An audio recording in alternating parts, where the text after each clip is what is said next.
Good evening, YouTube. It's Beth. It is just after dinner.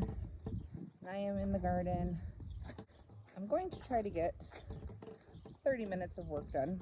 I have my evening coffee, which people often think is crazy, but I am somebody that loves a cup of coffee after dinner. And then I have a colander and I have a bucket. And I am going to be working in our strawberry rows. So I thought I would show you kind of what our situation is over here.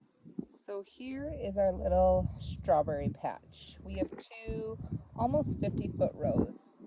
And this started 2 or 3 years ago. I bought 50 plants and it has multiplied from there. And I bought like bare root, super cheap. Definitely it was under $50 for all 50 of them. And it has multiplied to be what is now, I don't even know, hundreds and hundreds of plants. And they are all completely loaded this year. We've already been picking them because they are ripening, as you can see. But the problem is, the last 2 weeks I have been in heavy planting mode and I have done no maintenance whatsoever. It's been incredibly dry here, so we needed to get some irrigation installed before I could get some more things planted and seeded. And now that that's in, I'm like 99% planted. I only have to put in one more succession of corn and carrots and then I'm done. So I need to go back to doing some maintenance. These strawberries were planted in landscape fabric, which definitely keeps the majority of the weeds down, but there are some things that still grow through, you know, where the hole is for the actual plant. And then unfortunately I was cheap when I put in this second row of strawberries and I didn't use the good landscape fabric, and you get what you pay for. So that one is much, much weedier, but I'm gonna work on that tonight. If I go through and I weed everything once, it'll probably be good for the rest of the year. And I figure I will also pick some strawberries at the same time because the kids have been out here picking every day, but they're not quite as thorough as I am, and I want to make sure that we aren't missing any. So, time to get to work.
First year that I planted these, I spaced them about a foot apart, and then as they set off runners, I just burned new holes in the plastic kind of around where the mother plant was, and I let the runners root right off of the mother plant nearby. If you have never grown strawberries and you're wondering what a runner is, so this is the mother plant right here, and they will send off these kind of long stems that just have a few leaves on them, And then right at the bottom here, this is the part that will grow roots if it gets in contact with the soil and start a new plant. So you can cut these off completely and then just stick these in the ground or in a pot. Or, like I said, I just kind of have been setting them near the dirt, though it's getting a little bit congested. The second year, my friend Jenny on Instagram, she is the Heartland Homestead. She is like professional strawberry grower. I will link her Instagram in the show notes. But she recommended putting the runners just like in little pots, like the pots that you get. Two cats are in here. Like the kind of pots that you get, you know, your seedlings in. And so I did that, and then at the end of the season, I transplanted them somewhere else, which is how I ended up with this secondary row. That was all from runners that I had moved over from the first row at the end of the season. Anyways, last year, ooh, here's some really big ones, Susie. Right here. Oh yeah. Look at those beauties. Those are humongous. Those are on the bigger size from what we've been Uh-oh. finding. This one's not fully ripe. That's right. It's picked. After I put in that second row, I made a mistake.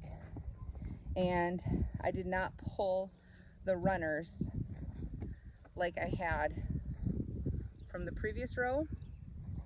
So now they are just like really, really packed in here.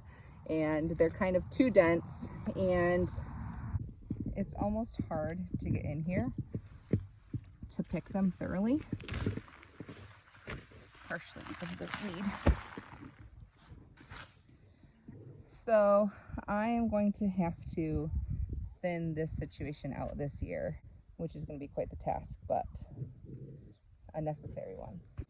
So I know a lot of people say that after 3 or 4 years, the mother plant isn't really producing very much anymore, and you're supposed to pull them. This would be year 3 or 4 for some of them. Can you push that bowl closer to me, please? Thank you. Just set it right there in the middle. This is year 3 or 4, and it seems like the original plants are producing really well. So I'm not really sure when I'll have to pull them, but my plan is just to continue to replenish which ones I do have to pull with runners from the other daughter and granddaughter and great-granddaughter plants that have been spreading since then. What do you think of all these fresh strawberries, Suzette? I think they're good. Do you think they're delicious? Good. I know the other question people are probably going to wonder is what variety these are, and I have no idea. I know that they are June bearing, but I would have to look back in my email and see if I can find the name.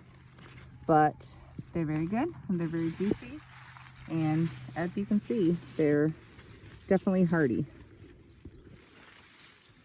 There's a big one.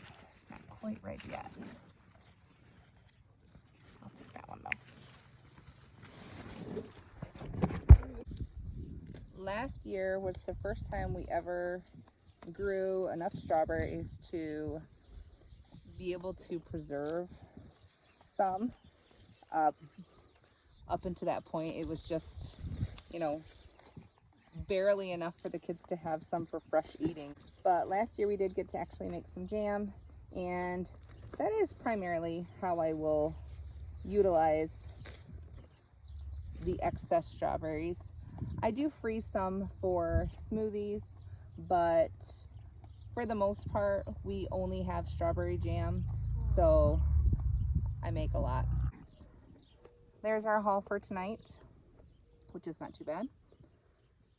It's not very often that I pick the right sized vessel for my harvesting, but I think that it's time we make some rhubarb crisp. That's one of our favorites. The kids have been asking for it since the rhubarb popped up.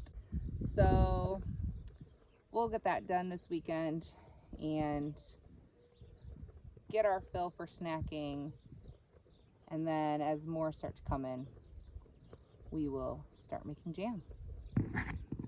Thank you for hanging out with me in the garden. Talk to you guys next week.